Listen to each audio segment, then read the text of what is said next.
Yes, imekuwa ni big exclusive sehemu nyingi sana ikiwemo Instagram na TikTok.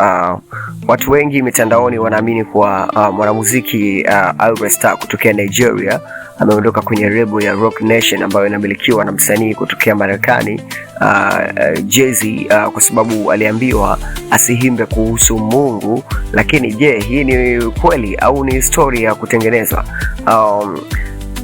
Nitaweka sawa kila kitu hapa. Karibu sana, pia usisahau kusubscribe channel yangu hii ya Duara TV kwa namna unavyoweza.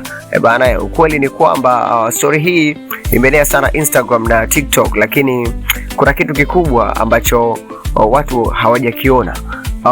Kulingana na ufuatiliaji kupitia blog mbalimbali kubwa hapa duniani, tumeweza kukagua na kuweza kuona kwamba hakuna uthibitisho wowote rasmi ambao umethibitishwa kuhusiana na hii story kwamba Ayra Starr ameondoka Roc Nation kwa sababu mkataba unasema asitaje Mungu katika baadhi ya nyimbo zake, unaona bwana, wala Jesus.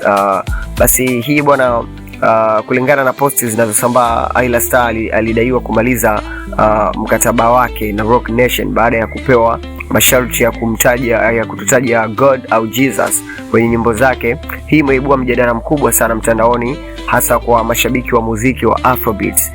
Maswali mengi watu yameweza kuibuka, lakini ukiangalia kwa umakini kuanzia hapo jana na tangu mwanzo wa hii story, tumeweza kuangalia kupitia page yake ya Ayra Starr na vyanzo vingine vikubwa sana vya habari, lakini tumeweza kushindwa kupata hii story. Inaonekana kama ni fake news. Hakuna taarifa rasmi kutoka kwake mwenyewe Ayra Starr.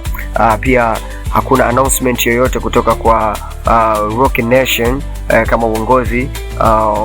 Pia hakuna media kubwa duniani iliyoripoti hii habari, na hii ni red flag kubwa sana, kwa sababu habari ya aina hii ingetrend global mara moja, lakini seems like classical fake news. Kwa hiyo sio ya kuaminika hata kidogo. Kiukweli posti kama hizi mara nyingi hutengenezwa kwa ajili ya attention na engagement. Watu huwa wanafanya vitu kama hivyo.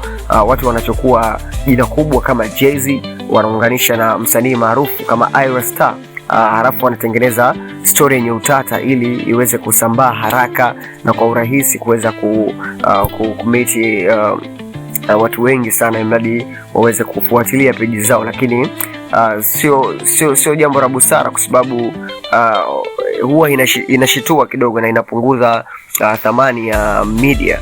Unaona bwana, watu wanaonekana kwamba hizi fake news. Kwa hiyo hata watu wengine pia hawawezi kufungua sehemu nyinginezo ambazo kidogo wanaonekana kama wewe. Unaona bwana, kwa kuhofia kwamba hapa tunaweza tukakutana na fake news kama ile ya kule. Sio kitendo kizuri. Na kwa upande wa industry, mara nyingi masharti ya mkataba yanahusu biashara, muziki na branding. Sio kawaida kwa lebo kubwa kama Roc Nation kuweka masharti ya aina hii ya kidini bila kuleta controversy kubwa sana duniani. Kwa hiyo mpaka sasa story hii kiukweli kabisa haina uthibitisho wowote na inaonekana ni tetesi au fake news. Usikubali kuamini kila unachokiona mtandaoni bila kufanya uchunguzi. Hiyo inakuwa sio kitu kizuri, kwa sababu unaweza ukaipata mara moja kama hujafanya uchunguzi, unaisambaza kwa wengine, inakwenda viral na watu wanajua ni kweli, kumbe ni story ya uongo kabisa. Kwa hiyo ni vitu vya kuepuka, pia ni vitu vya kuchunguza kwa makini kabla story haujaisambaza sehemu nyingine. Unataka usome vizuri, usome kwa kina, ufanye uchunguzi, then ndo uweze kutoa taarifa kwa mtu mwingine. Kama umependa ukweli huu, ndugu msikilizaji au mfuatiliaji, like video yangu na subscribe na share ili wengine wasidanganywe, na comment hapo chini kama uliwahi kuamini story hii au ulihisi ni fake news toka mwanzo.